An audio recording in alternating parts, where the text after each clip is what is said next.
Richard Feynman, the curious genius. What if the secret to becoming a great scientist was not knowing all the answers but being brave enough to keep asking questions?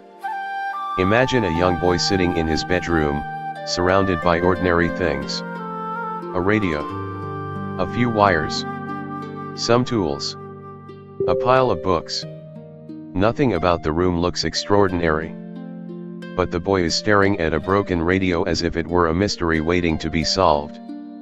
He does not simply want to know whether it works. He wants to know why it works. He takes it apart. He studies the pieces. He experiments. And when he finally understands something, another question immediately appears. That boy is Richard Feynman.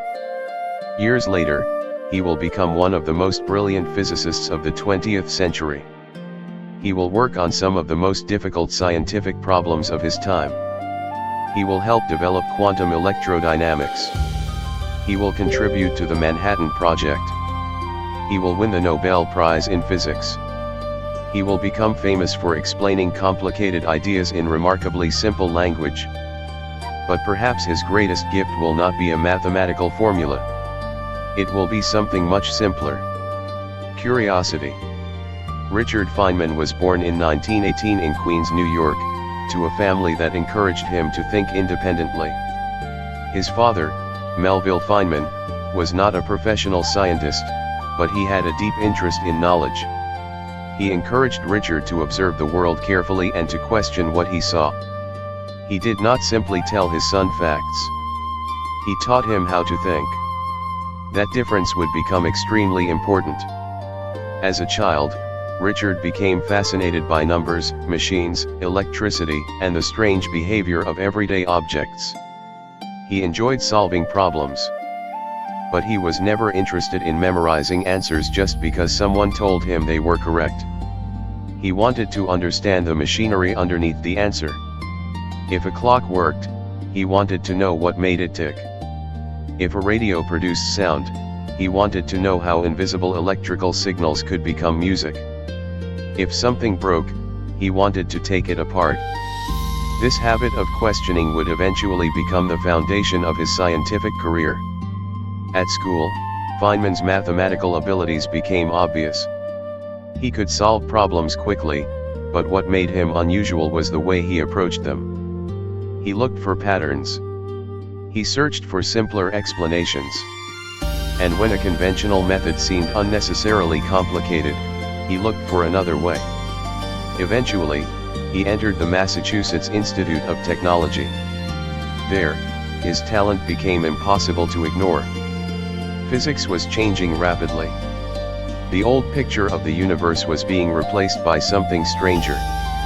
Atoms were not behaving the way ordinary objects behaved. Particles could act like waves.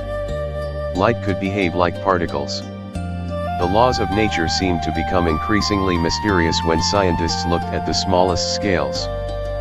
Feynman was fascinated. He continued his studies at Princeton University, where his mathematical and physical abilities developed rapidly. He was not satisfied with simply following established methods. He wanted to understand the deepest principles behind nature. Then the world changed. In the early 1940s, the United States entered World War II. Scientists were recruited for an enormous secret project. The goal was to develop a new kind of weapon based on nuclear physics. It became known as the Manhattan Project. Feynman was still a young scientist when he joined the project at Los Alamos, New Mexico.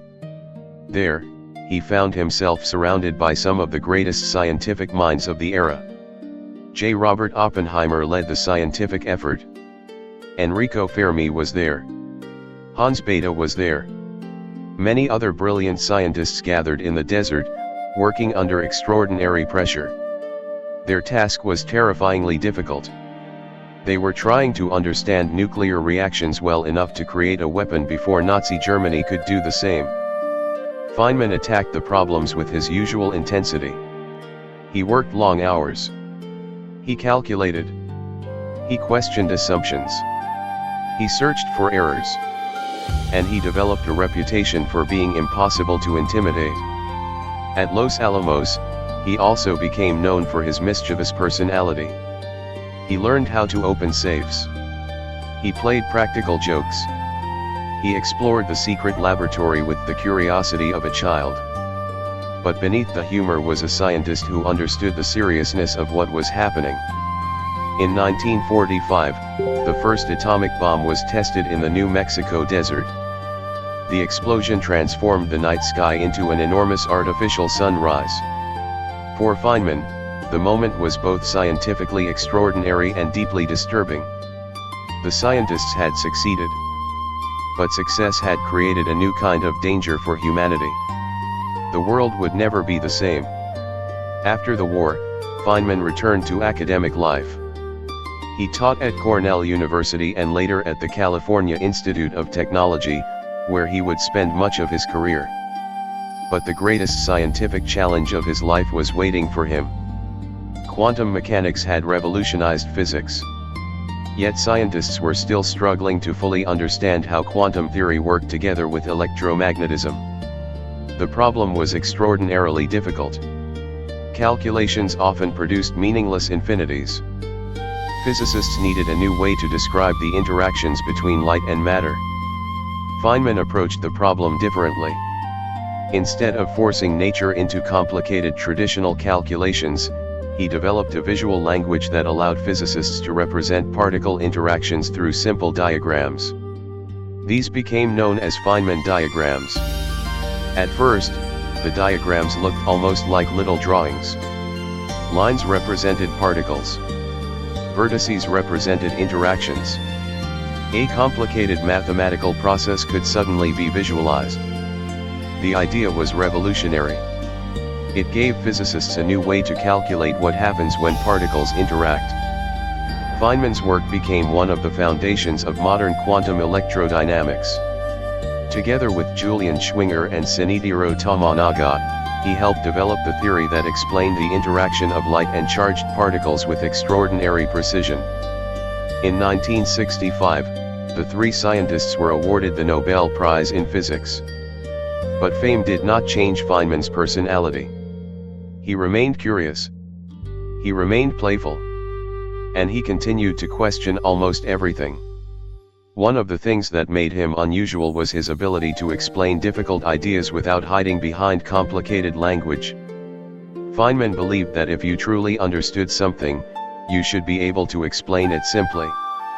This philosophy became especially famous through his teaching. Students at Caltech remembered him not simply as a professor but as an unforgettable character. He would walk into a classroom and make difficult physics feel alive. Instead of treating equations as sacred objects, he treated them as tools. Instead of telling students what to memorize, he challenged them to understand. He wanted them to think. He wanted them to experiment. He wanted them to ask questions that other people might consider foolish. Because sometimes, the foolish question is the one that reveals the hidden assumption everyone else has ignored. Feynman also loved nature. He once expressed a beautiful idea: scientific knowledge did not make nature less beautiful. It made nature more fascinating. Knowing how a flower works does not destroy its beauty. Understanding how light travels does not make a sunset less magical. Learning about atoms does not make the universe boring. For Feynman, knowledge created new layers of wonder. And that attitude became one of his greatest gifts to the public. He had an extraordinary ability to make people feel excited about science. He could talk about atoms, magnets, gravity, probability, and quantum mechanics with the enthusiasm of someone discovering them for the first time. But Feynman's curiosity was not limited to physics. He was interested in almost everything. He played the drums. He painted. He studied languages. He enjoyed mathematics. He explored biology.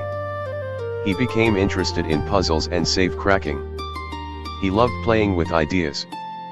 He once remarked that the pleasure of finding things out was one of the most important rewards of science. That sentence captured his personality perfectly. For Feynman, discovery was an adventure. Then, in 1986, something unexpected happened. The Space Shuttle Challenger exploded shortly after launch. 7 astronauts died. The tragedy shocked the world. A special commission was created to investigate what had gone wrong. Feynman was appointed to the commission. He approached the investigation with the same curiosity he had brought to physics. He did not simply accept official explanations. He wanted evidence. He wanted to know exactly what had happened. During a televised hearing, Feynman performed a simple but unforgettable demonstration. He took a piece of rubber O-ring material, placed it in a clamp, and immersed it in ice water. Then he showed how the cold temperature affected the material's ability to maintain its flexibility. The demonstration made a complicated engineering problem understandable to millions of people. The O-ring seals had been exposed to unusually cold conditions before the launch.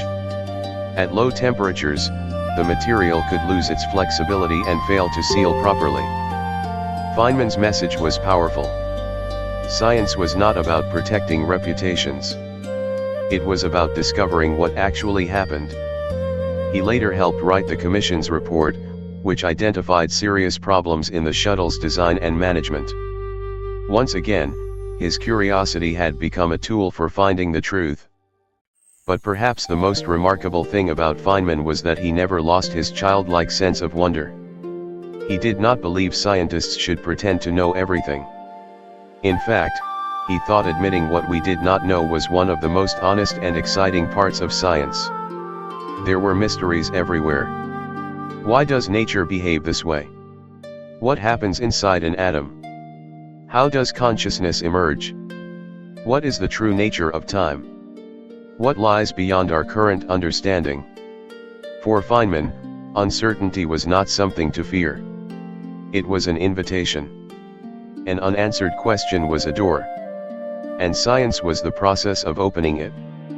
Near the end of his life, Feynman faced serious illness. He had been diagnosed with cancer and underwent several treatments. But even as his health declined, his mind remained active. He continued thinking. He continued teaching. He continued asking questions. He continued to approach the universe with curiosity.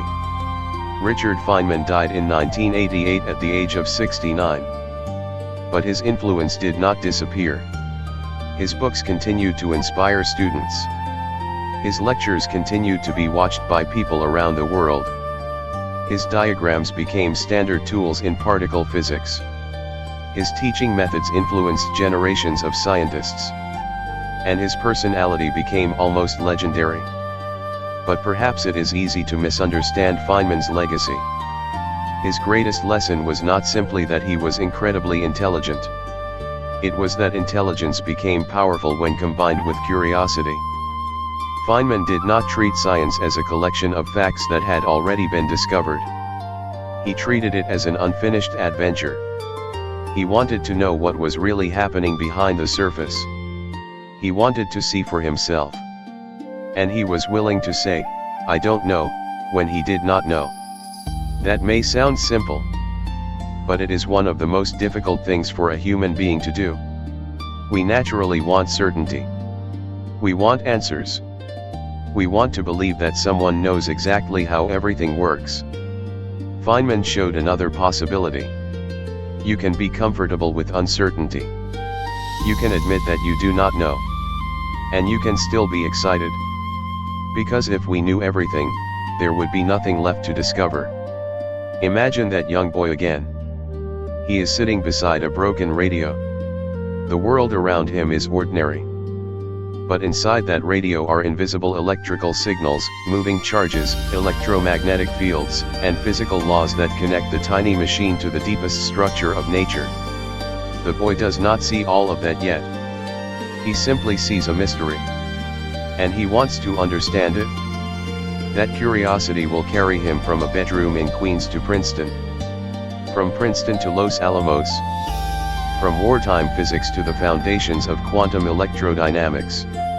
From university classrooms to the Nobel Prize. And eventually to a televised investigation into one of the most tragic engineering disasters in modern history. but the journey was never really about fame. It was about questions. Feynman once said, in essence, that it is much more interesting to live without knowing than to have answers that might be wrong. That idea is at the heart of scientific thinking. We do not explore because we already know the destination. We explore because we don't. And perhaps that is why Richard Feynman's story still feels so alive.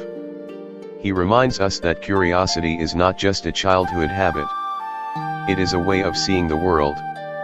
The next time you hear a strange sound, instead of ignoring it, ask why. The next time you see something break, wonder what happened. The next time someone gives you an answer, ask how they know. And when you encounter something you do not understand, do not be embarrassed. Be curious. Because somewhere inside that question may be an entire universe waiting to be discovered. Richard Feynman spent his life opening those doors. He showed us that the universe could be terrifyingly complicated, astonishingly beautiful, and endlessly mysterious. But most importantly, he showed us that we do not need to understand everything before we begin exploring. Sometimes, all we need is one question. Why? And the courage to keep asking it.